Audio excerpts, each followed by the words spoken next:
열왕기상 21장 말씀입니다.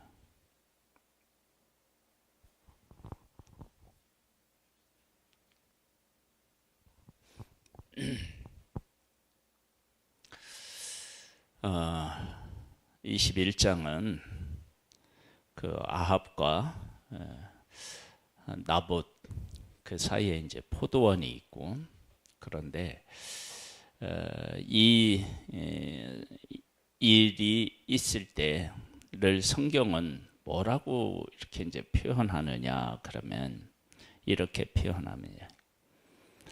그 후에 이 일이 있으니라. 즉 뭐냐면 20장 42절에 보면 이런 말씀이 있어요. 그가 왕께 아뢰되 여호와의 말씀이 내가 멸하기를 작정한 사람을 네 손으로 놓았은즉 네 목숨을 그의 목숨을 대신하고 네 백성을 그의 백성을 대신하리라 하셨나이다 했을 때 아합이 이 일 때문에 어떻게 하느냐, 이스라엘 왕이 근심하고 답답하여 그의 왕궁으로 돌아가려고 사마리아에 이르니라. 그래서 처음으로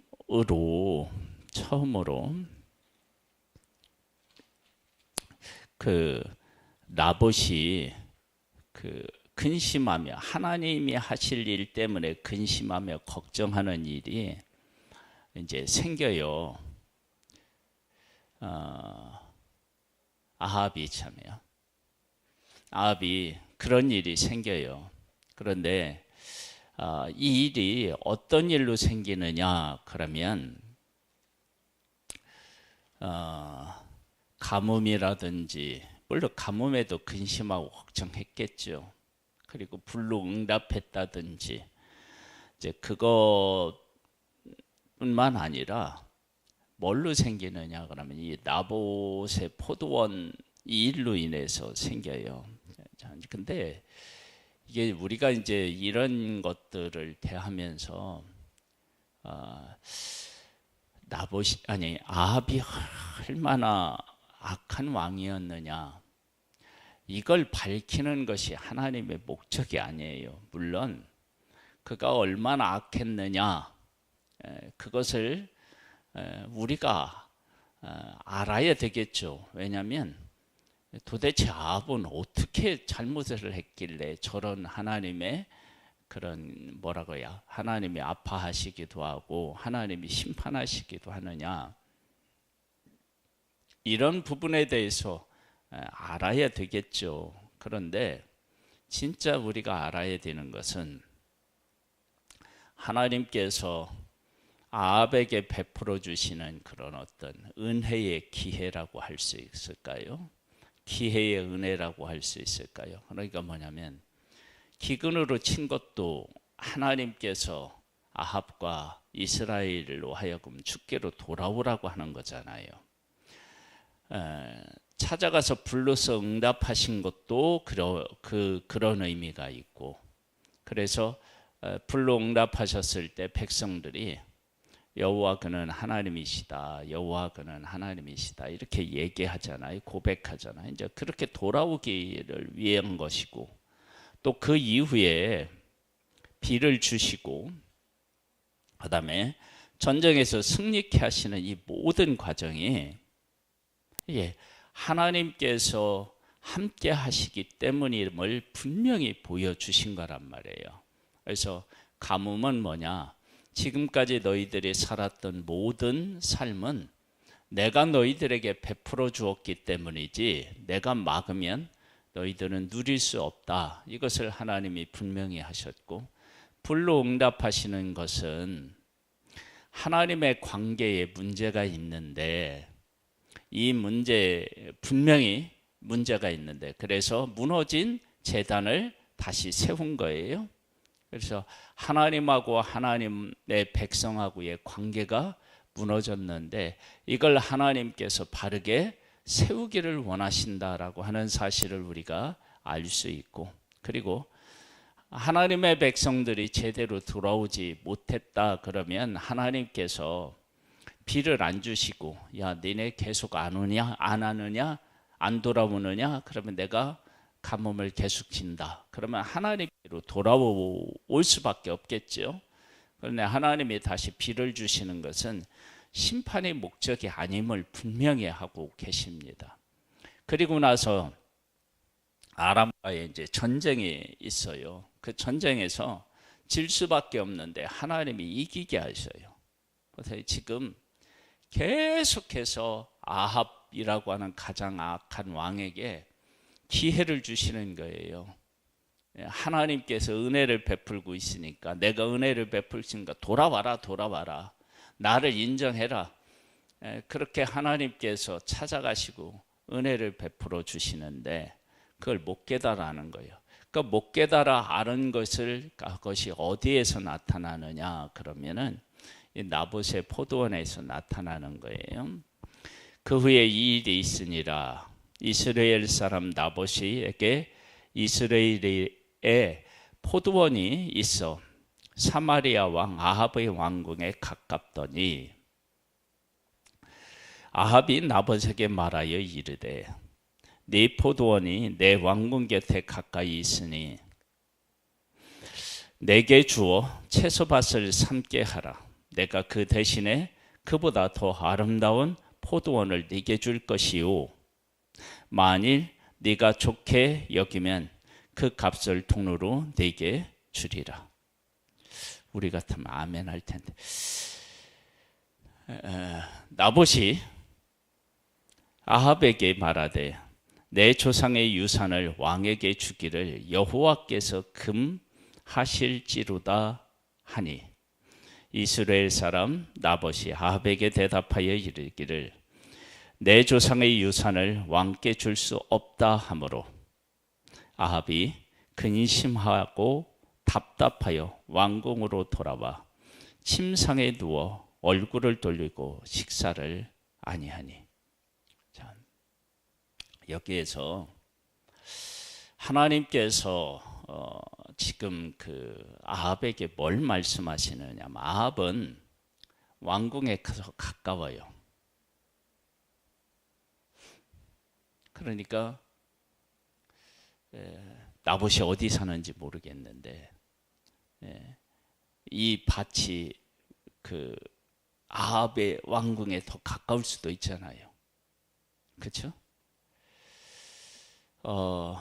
그런데 그 아합은 땅에 대한 그 어떤 기준을 어떻게 가지고 있느냐면 가깝다.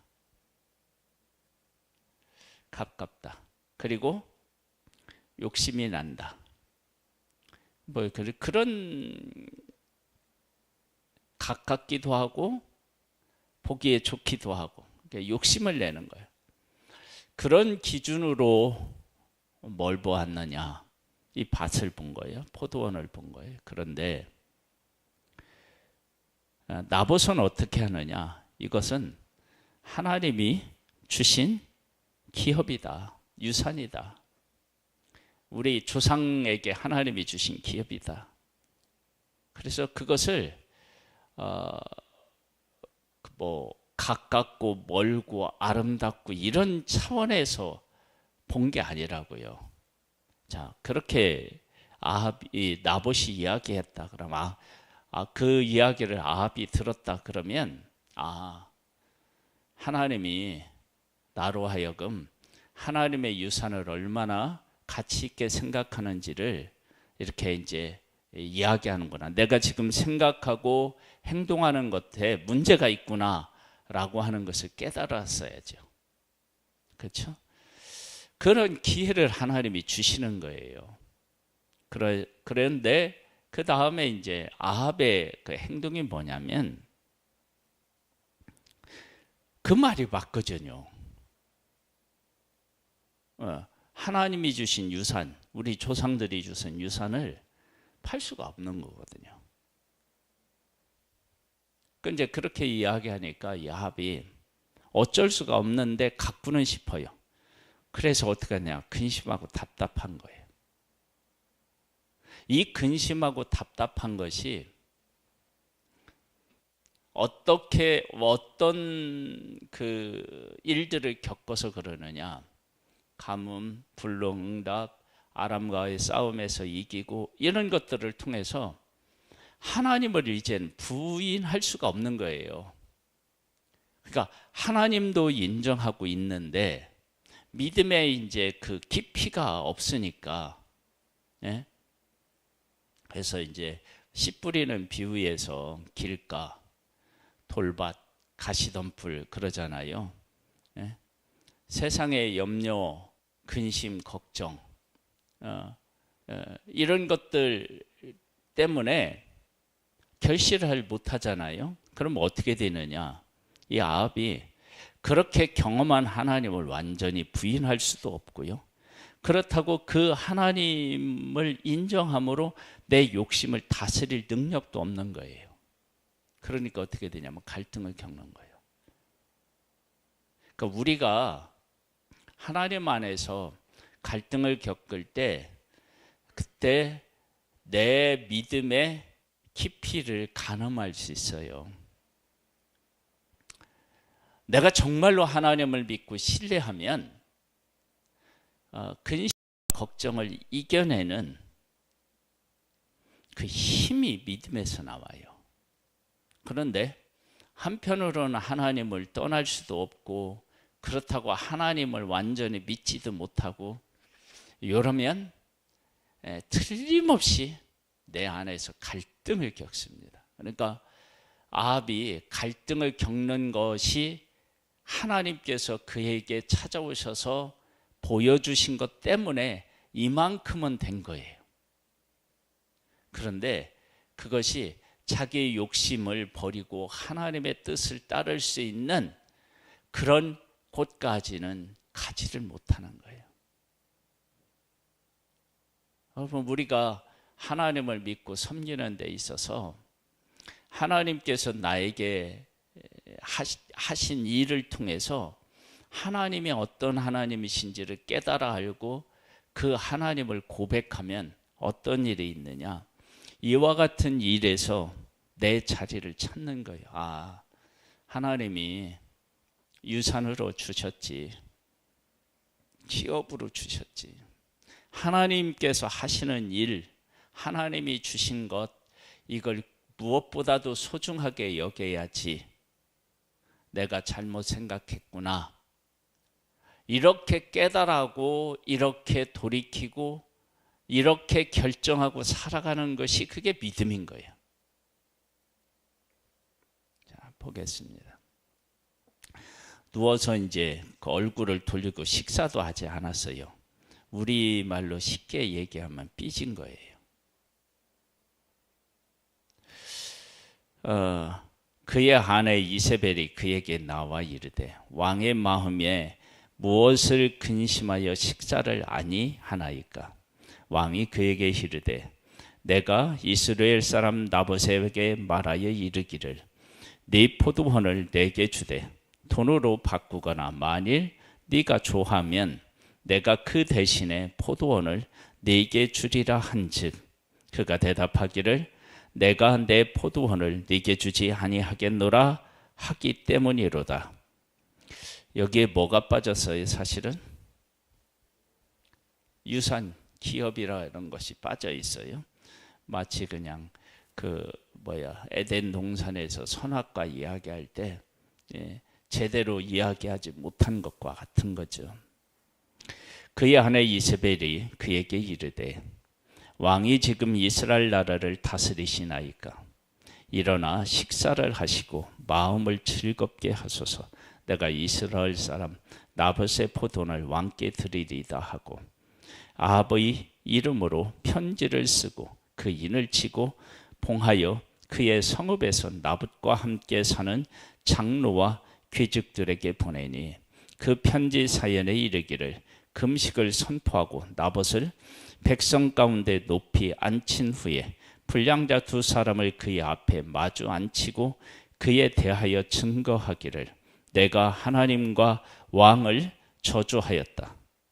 네가 하나님과 왕을 저주하였다 하게 하고 곧 그를 끌고 나가서 돌로 쳐 죽이라 하였더라. 남자는 결혼을 잘해야 돼요. 여자도 마찬가지지만 이런 아내를 두면 이게 믿음이 막 자라려고 하다가 곤두박질 치는 거예요. 그래서 내 곁에는 나를 붙들어주고 믿음으로 함께 할 수 있는 동역자가 있다는 게 정말로 중요한 거예요. 하나님의 관점으로. 하나님의 사람이라면 이렇게 되었을 때 나봇에게 이렇게 말하겠죠. 우리가 기근도 경험하고 불응답하는 것도 경험하고 아람하고 승리하는 것도 경험했는데 하나님이 우리를 그처럼 사랑하시고 우리가 하나님께로 돌아오기를 그처럼 원하고 계시는데 지금 하나님께서 하나님의 말씀 가운데 살라 그렇게 이야기하고 계시네. 예? 정신 차리고 포기하고 그렇게 이야기를 하는 사람이 옆에 있었다면 얼마나 좋겠습니까? 그런데 뭐라고? 감히 왕의 말을 안 들어? 그러면은 죽어야지.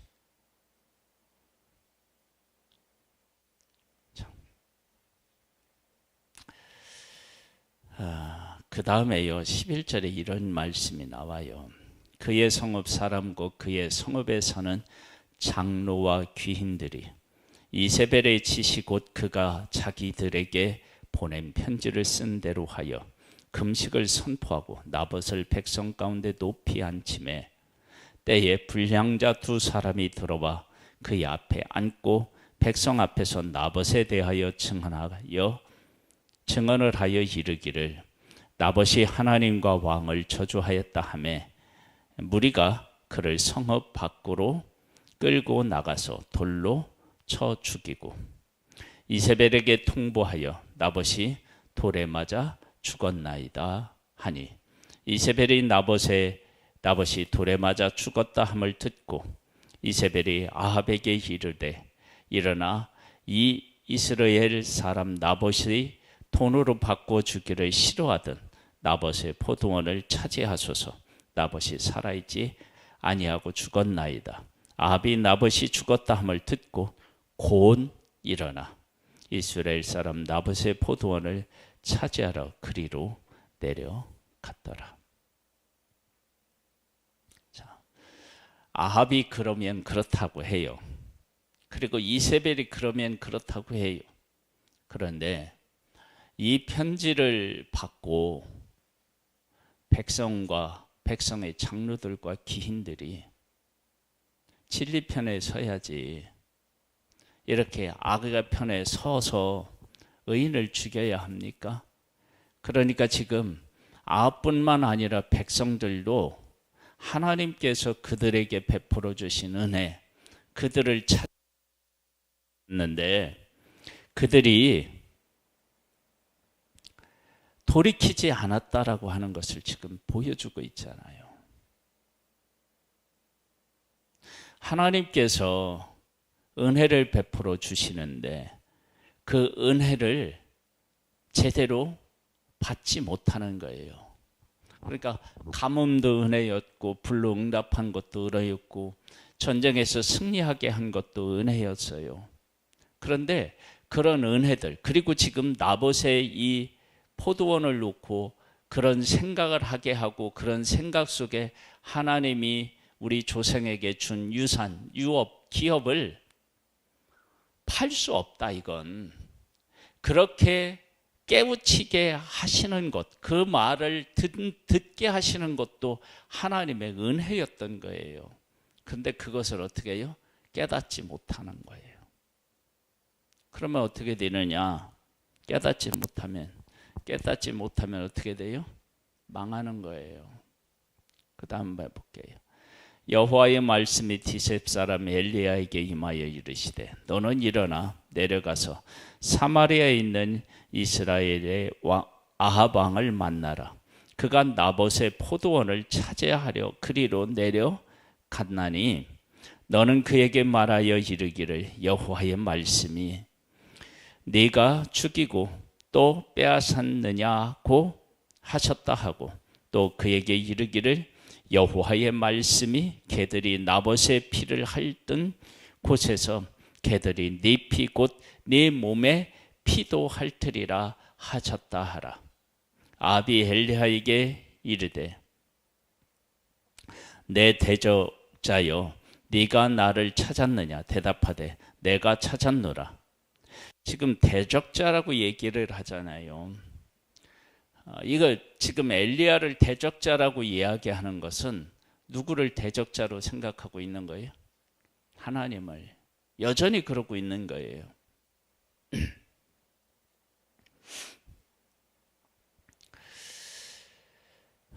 참 회개하고 돌아온다는 게 참 어렵습니다. 다시 20절 보겠습니다. 아합이 엘리야에게 이르되 내 대적자여 네가 나를 찾았느냐 대답하되 내가 찾았노라. 네가 네 자신을 팔아 여호와 보시기에 악을 행하였으므로 여호와 보시기에 악을 행했대요.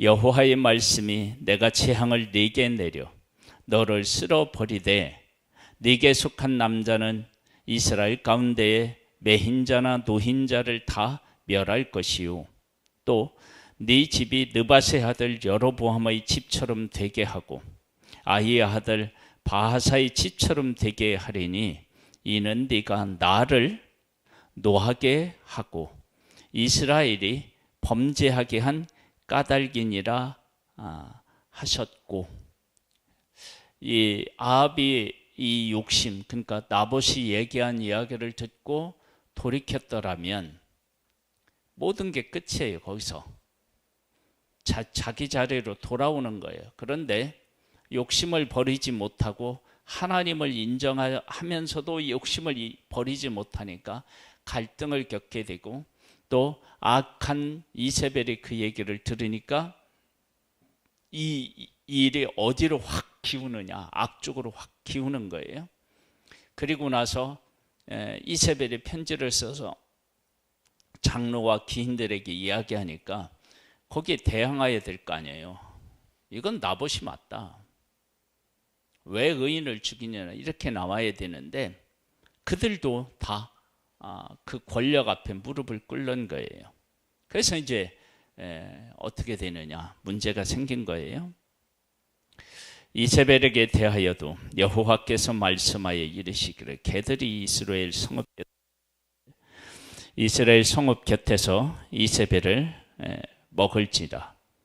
아합이 속한 자로서 성읍에서 죽은 자는 개들이 먹고 들에서 죽은 자는 공중의 새가 먹으리라 하셨느니라 하니, 예로부터 아합과 같이 그 자신을 팔아 여호와 앞에서 악을 행한 자가 없음은 그를 그의 아내 이세벨이 충동하였습니다.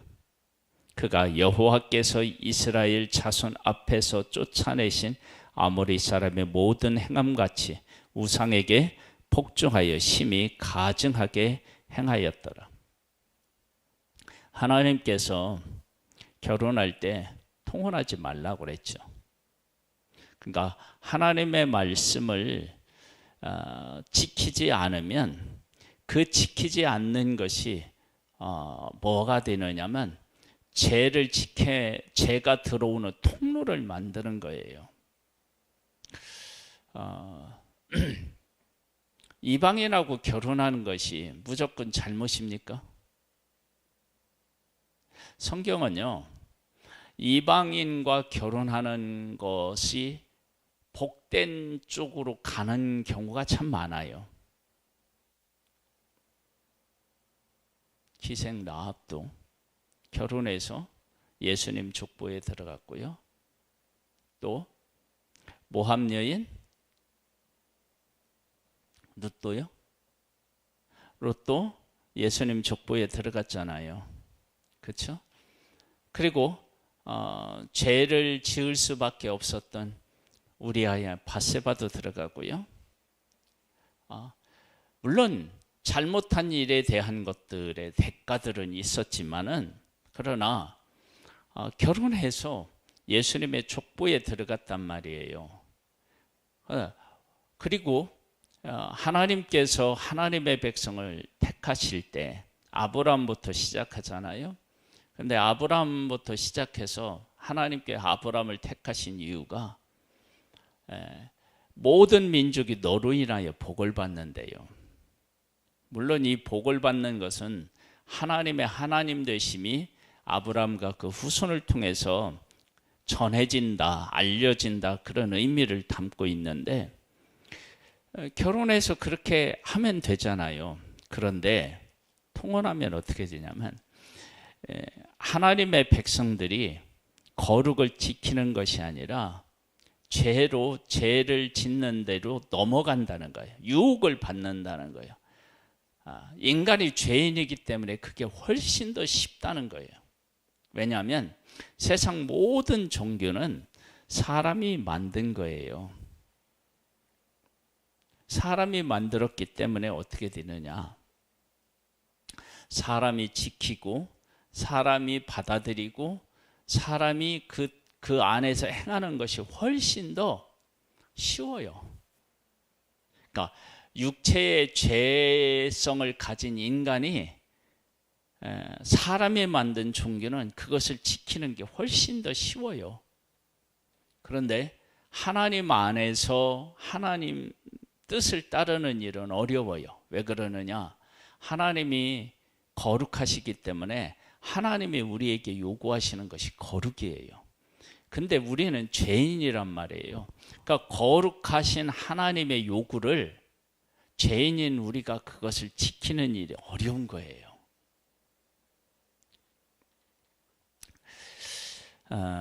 충동받았어요.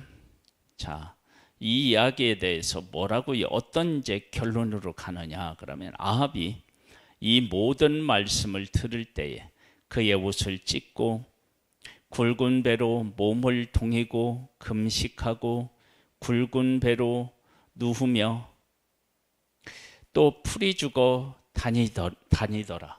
이러니까 여호와의 말씀이 디셉 사람 엘리야에게 임하여 이르시되, 아합이 내 앞에서 겸비함을 네가 보느냐?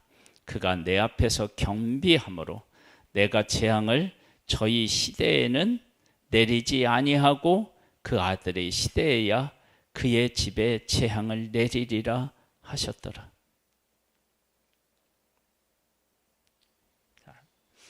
하나님은 어떤 하나님이신가요? 이렇게 큰 죄인도 자기가 심판받을 것에 대한 두려움 때문에 겸비하게 되고, 그 겸비한 모습, 이건 회개했다고 할 수도 없는데요, 모습을 보고도 하나님이 그 심판을 미루시는 것을 보게 돼요. 그렇다면 하나님께서 이 아합과 하나님이 아합에게 베풀어 주시는 이런 은혜들을 통해서 죄인이 하나님에게로 돌아올 수 있도록 하나님이 얼마나 참고 기회를 주시며, 그 한 사람이 그런 기회를 주셨을 때 깨달아 알고 하나님 앞에 돌아오는 것을 하나님이 얼마나 소망하시는지를 보는 거예요. 그러니까 그 아합의 이야기는 아합이 얼마나 하나님 앞에 큰 죄인이냐, 그거 맞아요.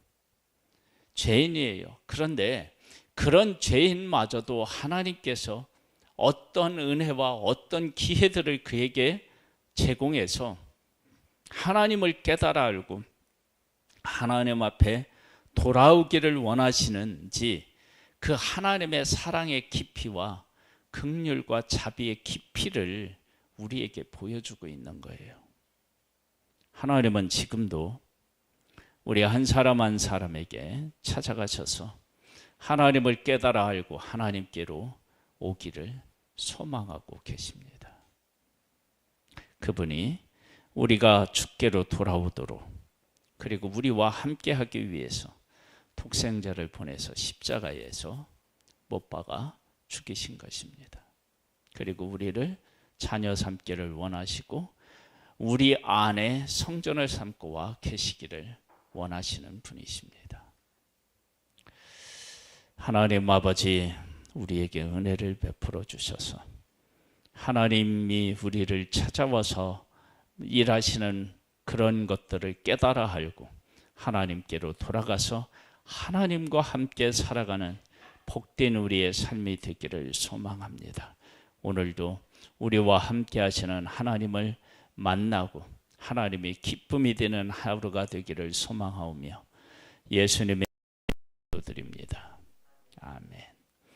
하늘에 계신 우리 아버지여, 이름이 거룩히 여김을 받으시오며 나라에 임하옵시며 뜻이 하늘에서 이룬 것 같이 땅에서도 이루어지리이다. 오늘날 우리에게 일용할 양식을 주옵시고 우리가 우리에게 죄 지은 자를 사하여 준 것 같이 우리 죄를 사하여 주옵시고 우리를 시험에 들게 하지 마옵시고 다만 악에서 구하옵소서.